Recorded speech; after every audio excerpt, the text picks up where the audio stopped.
A ver, este video se llama... Moby Dick existió y otros mitos y leyendas sobre ballenas y monstruos marinos. Pero, del canal, pero esta es otra historia.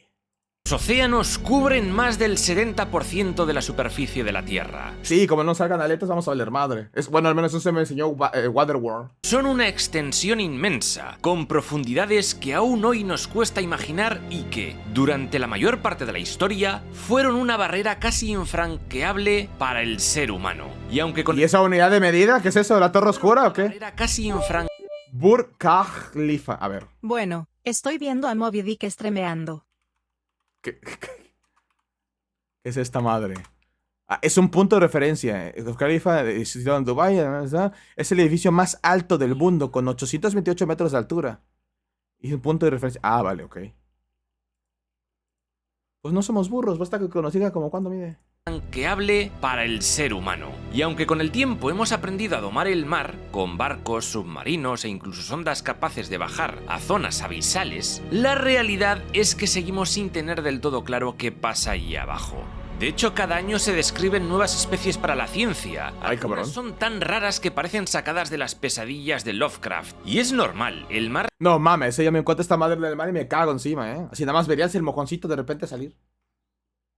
Para arriba. siempre ha tenido una mezcla perfecta entre fascinación y terror. Es bonito, sí, pero también oscuro, impredecible y te puede matar sin que te des cuenta. Desde que existe gente mirando al horizonte desde la costa, existen también historias sobre criaturas imposibles, serpientes gigantes, bestias que hunden barcos, sombras que pasan bajo la quilla y criaturas con más tentáculos que en una película porno japonesa. Porque así nacen muchos Buena referencia. con un avistamiento a medias, una tormenta, una silueta confusa y una imaginación que hace el resto. Así que hoy vamos a hablar de monstruos marinos y de las Una historias pregunta. que hay detrás. ¿Qué hay de verdad en todo esto? ¿Tienen estas historias ¿Alguien con... ¿Cómo se llama esa enfermedad? Esa cosa que te da miedo el agua. ¿Talasofobia? ¿Puede jugar Subnáutica? explicación Uno de ustedes es talasofóbico, no me acuerdo quién es. lógica? ¿O existe la posibilidad de que un bicho terrorífico aparezca de la nada cuando vas en tu barquito y te coma de un bocado? O la talasofobia no funciona pues porque estás consciente que estás viendo un monitor. Vamos a verlo. Y hoy nos centraremos en... Vi una VTuber con eso y lloró. ballenas. O sea, me imagino que te pones unos lentes VR si tiene que verse impactacionante. Las ballenas y los cetáceos en general han llamado la atención de la gente desde que en la antigüedad las primeras embarcaciones se atrevieron a perder de vista la costa. Para un marinero antiguo, ver aparecer un bicho gigantesco que respira por un agujero en la cabeza, suelta una columna de vapor y desaparece bajo el agua era básicamente presenciar En teoría como se un puede. milagro marino. De hecho, Así hay que un no video en YouTube que se llama algo así como "Soy talasofóbico y mis amigos me obligaron a jugar Subnautica". es raro que los cetáceos acabasen siendo materia prima para mitos y leyendas. Animales reales reinterpretados con el filtro de la distancia, el miedo y la imaginación. En el mundo clásico ya hay menciones y representaciones de El Kraken. monstruos marinos, en culturas como la griega o la itálica, como etruscos y romanos. Y aquí entra una palabra clave: ¡Reles de Kraken! Ah, no. Ketus o Ketus. En la mitología griega, Ketos no era un bicho concreto, sino un término bastante amplio para monstruo marino enorme. El más famoso es sin duda el que manda Poseidón Según para esa lógica castigar podemos jugar el DLC de Resident Evil Village en la parte de las muñecas porque eres consciente de que no son reales. No, no es la consciente que son reales. No, a ver, algo que es lo que te produce miedo, te puede producir miedo. Me pasó con mi pediofobia.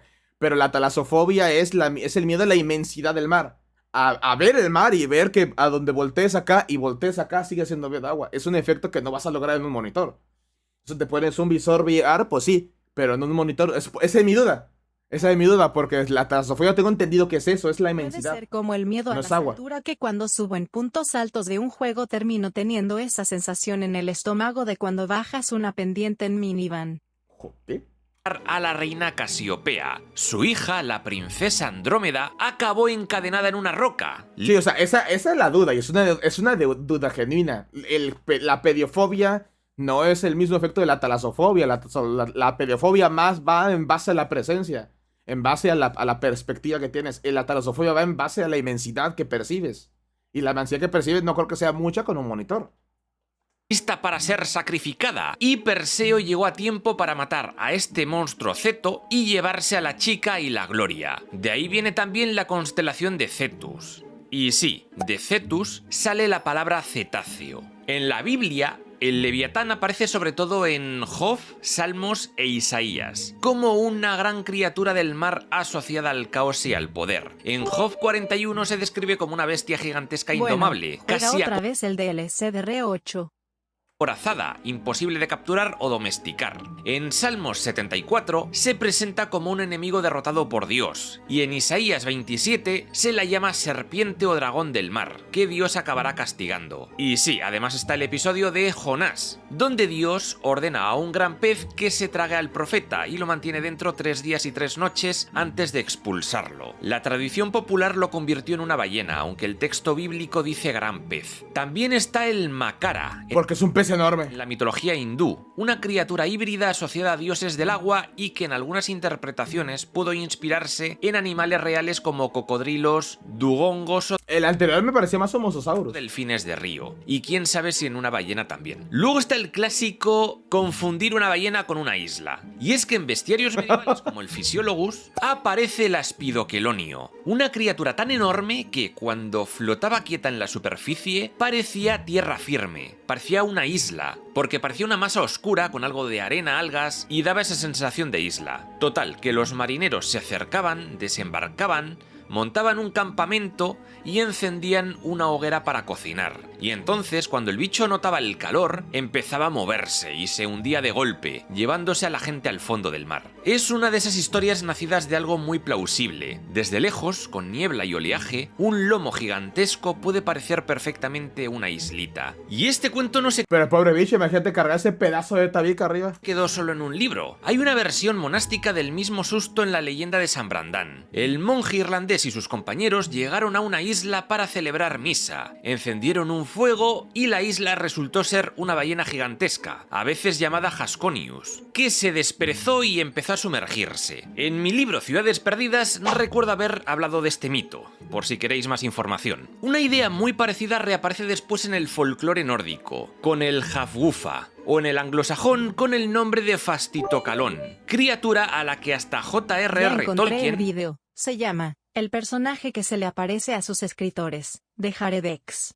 le dedicó un poemita, aunque en este caso lo convirtió en una tortuga. Finalmente, en el folclore japonés existe el Bake Kujira, una ballena fantasmal Cabrones, no se pongan a usar letras raras. esquelética que trae maldiciones Hola, churra. aquí en la caza. Ya en la Edad Media la cosa va cambiando. Los cetáceos pasaron de ser criaturas como misteriosas a ser un recurso valiosísimo. Empezaron a cazarlas. La gente obtenía grasa, aceite, barbas, carnecita, y aquí destaca el famoso Ziphius, de algunas tradiciones y representaciones medievales, sobre todo en mapas, por ejemplo. Era un animal con pico y aleta dorsal. Por un lado, el aspecto puede recordar a peces como el pez espada. Por otro, Ziphius es hoy un nombre real en zoología. Es el género del zifio de Cuvier, descrito por el naturalista George Cuvier en 1823, y él mismo eligió el nombre del género por referencias antiguas a un animal marino poco claro. Y ahora, cual delfín, saltamos al siglo XIX, donde los marineros contaban historias de ballenas que alimentaron el miedo al mar. El relato más famoso fue el del ballenero Essex, ocurrido en 1820. En pleno Pacífico, un cachalote cabrón embistió el barco una y otra vez hasta hundirlo. Por Chalote, cabrón.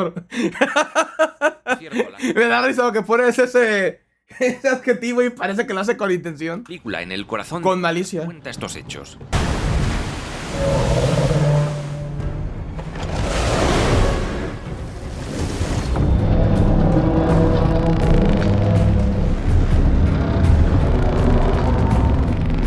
Saco, fuiste tú, quizás. Quizás.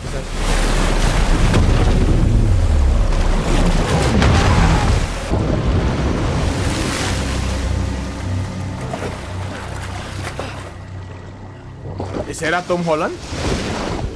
La tripulación logró escapar en botes, pero lo peor vino después. Semanas y semanas a la deriva, sin agua ni comida, con la gente cayendo una por una en una desesperación tan brutal que todo acabó en canibalismo para sobrevivir. Es una historia tan jodida y monstruosa que parece inventada, pero ocurrió y dejó claro ¿O con quién se adelgazó para el papel o CGI? Pregunta, porque no le veo con cara de que el vato tenga ese compromiso físico. que el océano no necesita criaturas mágicas para convertirse en una pesadilla. Tiempo después, en 1851, pasó algo muy parecido con otro ballenero, también en el Pacífico, también con un cachalote herido y furioso, y también con un barco que terminó destrozado y hundido, aunque estos marineros tuvieron algo más de suerte y acabaron rescatados por otro ballenero, el Nantucket.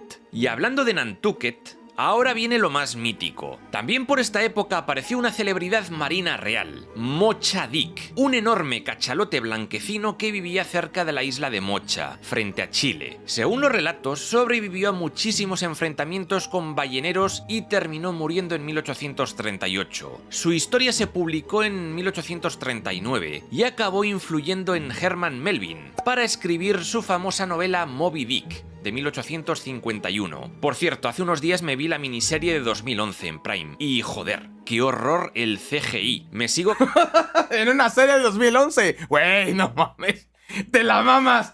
Apenas las series le están invirtiendo varo a los efectos visuales porque están viendo que pueden llegar a reemplazar el cine, la experiencia del cine. Si hace una serie que dé el callo, si hasta agarras actrices y actores que suelen ser de cine para las series. Pero si te vas hasta el 2011, no te la mames tampoco.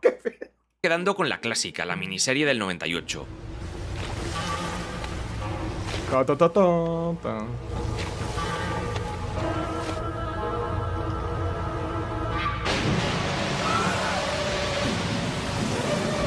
Oh, sí, ese ve de puta madre. No se ve que sea un juguete de caucho saliendo en una tina a lo lejos.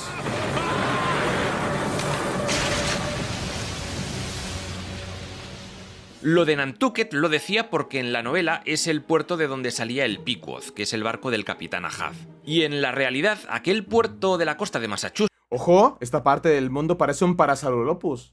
O sea, aquí está la cresta, aquí está la cuello, la trompa, los bracitos y el cuerpo. ¿Tenemos un Parasaurolophus en dónde? Por Rhode Island.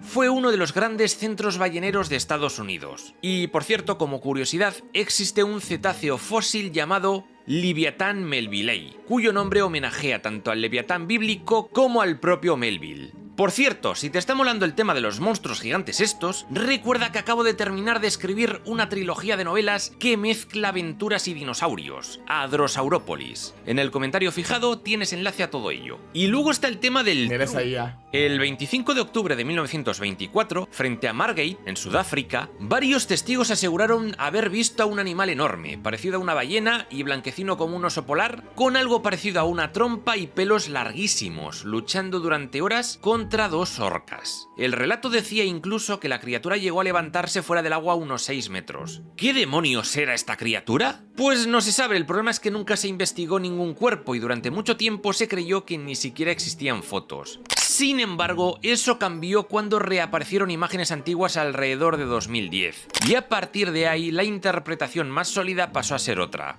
No era un animal extraño, no era una criatura desconocida, sino un globster, es decir, una gran masa orgánica de un cetáceo en descomposición, que, al perder estructura, adopta formas irreconocibles. En este contexto, los supuestos pelos encajan mejor como fibras de tejido conectivo deshilachado, y la pelea con orcas podría ser sencillamente orcas alimentándose de un cadáver flotante. Y esto no es una rareza aislada, los globsters aparecen mucho más de lo que parece. ¿Por qué no y muchas escribes libros?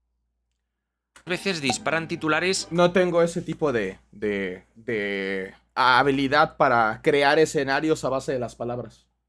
Esa es la parte fundamental de un libro. Un libro tiene dibujitos ni nada. Te tiene que llevar a los escenarios, te tiene que llevar a situaciones, universos completos, de rostros humanos y todo únicamente con las palabras. Es el nivel de la descripción, que es algo que no tengo de experiencia ni la habilidad. Porque se ven como... Puedo pensar en una historia, puedo pensar en diálogos, pero no puedo pensar en cómo narrativamente llevarte a donde está aquí mi mente. algo que no encaja, como un animal desconocido. ¡Eso no detuvo el Rubius! Normalmente se bautizan por Tampoco a Dross, pero ¿qué te digo? Por el lugar donde aparecen y casi siempre el patrón se repite. Un cuerpo enorme, sin huesos visibles, con aspecto fibroso o gelatinoso y una forma tan rara que invita a imaginar monstruos extraños. Algunos casos clásicos son, por ejemplo, el monstruo de San Agustín, de 1896. No, es un pedazo de pelo ahí en el Florida, que se llegó a presentar como un pulpo gigante, pero cuyos estudios posteriores lo identificaron como una masa de colágeno el libro de procedente del Psycho cadáver se de una llama ballena. Como rompí una cama cuando le dije a Dond que se pusiera en 4 jaja. ¿Cómo son gays? Nada más por recordar eso. Luego también estaría el llamado monstruo de Tasmania, de 1960, otro bulto enorme con aspecto extraño, que más tarde también se interpretó como restos de cetáceo. El Bermuda Blob, de 1988, fue analizado y finalmente atribuido a restos de ballena, incluido tejido adiposo. Y finalmente, otro famoso sería el monstruo de Chile de 2003, famoso por su gran tamaño. Pero lo mismo, eran restos de ballena. Y ahora viene una parte muy loca. ¿Y si os dijera que algunas leyendas de serpientes marinas podrían haberse alimentado por avistamientos de penes de ballenas cachondas? Pues sí. Pues sí, cuando saltan y hacen su maroma y caen del agua, una persona volteando en el momento correcto va a ver una serpiente que está saliendo y entrando en el agua, En 1800... Mira, Moby Dick. De ahí salió el nombre.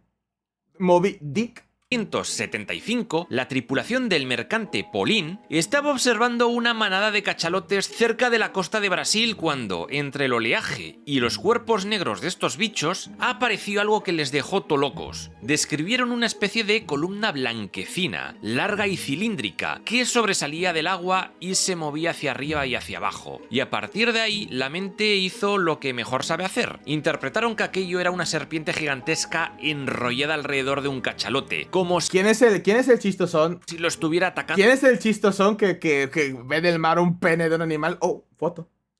Estrangulando. Pero aquí viene la lectura moderna de este mito, que es menos épica y más humana. El océano es el mejor ilusionista del planeta. Distancia, espuma, animales emergiendo y sumergiéndose, y tu cerebro intentando darle forma a algo que no entiende. Hay investigadores que han planteado que varios relatos de serpientes en alta mar encajan con ballenas macho excitadas o en una postura rara, por ejemplo, cuando se quedan panza arriba un momento. Y pueden dejar ver un apéndice largo blanquecino y cilíndrico asomando sobre la superficie. Y sí, es su polla. Hablando de serpientes marinas, no todo tiene por qué ser un pene de ballena.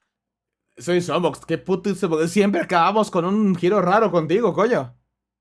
Y el origen de muchos mitos tienen otros sospechosos bastante terrenales también. Uno de los mejores ejemplos es el regaleco, o Regalecus glesne, también conocido como pez remo. Es el pez óseo más largo del mundo. Se han confirmado ejemplares de alrededor de 11 metros y existen informes, más discutidos, de tamaños aún mayores. ¿Ese no es un Pokémon? Vive en aguas profundas, pero a veces sube a la superficie, sobre todo si está enfermo, herido o desorientado. Y cuando lo ves desde la borda, con ese cuerpo finísimo y larguísimo ondulado como una cinta, la imagen es perfecta para que tu cerebro diga: no todo ¡tú tiene loco, que ser eso es un una pene de serpiente ballena, marina! ¿no?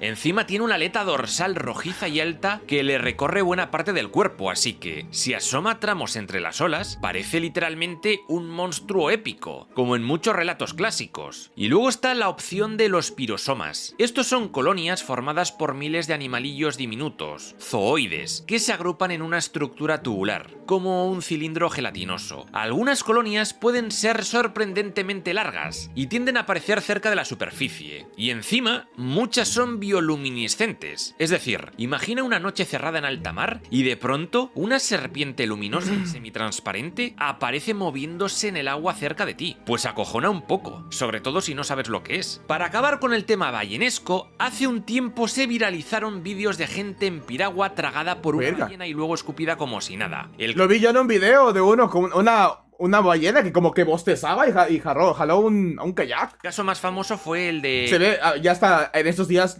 la pregunta correcta, ¿no? ¿Esa madre será una IA? ¿O sí puede pasar? Chile en febrero de 2025, cuando una ballena jorobada engulló durante unos segundos a un tipo y luego lo soltó ileso. Y algo parecido le pasó a un buzo en Cape Cod en 2021. A raíz de esto salieron 1000 artículos y vídeos de ¿qué hacer Ese es el que yo vi. Ah, no. Si una ballena te traga. Pero el resumen realista es: 1. Lo importante es que no te pase, así que mantén la distancia y no te metas con tu kayak en un lugar donde hay ballenas alimentándose. Kayak. Y si se te acercan, Español. deja de palear o aléjate despacio sin ponerte en su trayectoria. 2. Si aún así el bicho te mete en la boca por accidente, no entres en pánico. Protégete la cabeza, pega brazos al cuerpo, evita manotazos y espera que te expulse. Las ballenas jorobadas no pueden tragarte de verdad. Suelen soltar lo que no les sirve. Y 3. Cuando salgas, aléjate cagando leches y no vuelvas al mar nunca más. Cagando de hecho. En fin, el hecho de que los cetáceos tengan que subir a la superficie para respirar juega en su contra si quisieran pasar desapercibidos. Por eso, en general, es muy difícil que exista hoy en día alguna especie grande de ballena oculta en las profundidades sin que tengamos ninguna pista.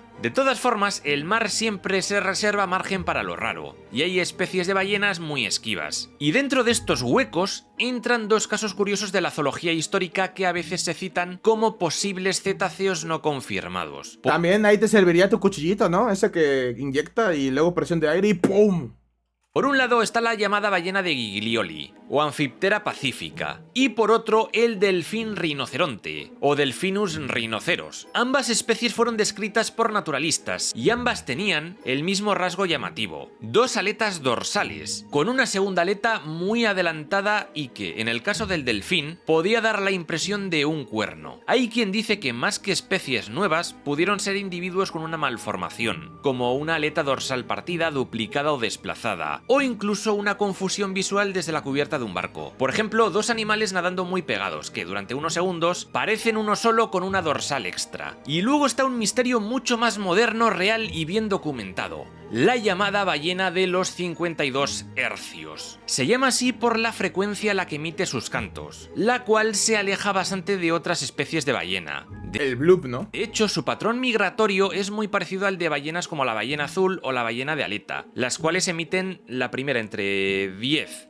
o 39 hercios y la segunda alrededor de los 20. Aunque siempre están quienes aseguran que es una especie desconocida, se tiende a pensar que podría ser de nuevo un ejemplar que presentase algún tipo de mutación, o incluso que sea una ballena con sordera, y por tanto no sepa comunicarse de la misma manera con sus congéneres, por lo que parece que va siempre solita. Se la lleva escuchando desde 1989, y se la conoce mundialmente como la ballena más solitaria del mundo, porque es incapaz de hablar con sus amiguitas. Aunque nunca se la ha visto en realidad, y por tanto no se sabe con certeza a qué especie pertenece, tampoco se puede afirmar 100% que esté aislada o que no interactúe con otros individuos de su misma especie. Y aquí dejamos de momento este vídeo. El guión ha sido escrito por el biólogo Sergio Hernández, quien además está a tope Ah, cabrón, el vato nada más narró. escribiendo su propia novela de ciencia ficción repleta de monstruos y referencias mitológicas. Se titula La antigua vía. Hostia, a ver quién me escribe un video, y yo nada más lo narro. Cuando saque mi resumen chilango de Resident Evil 9, a ver quién escribe el suyo.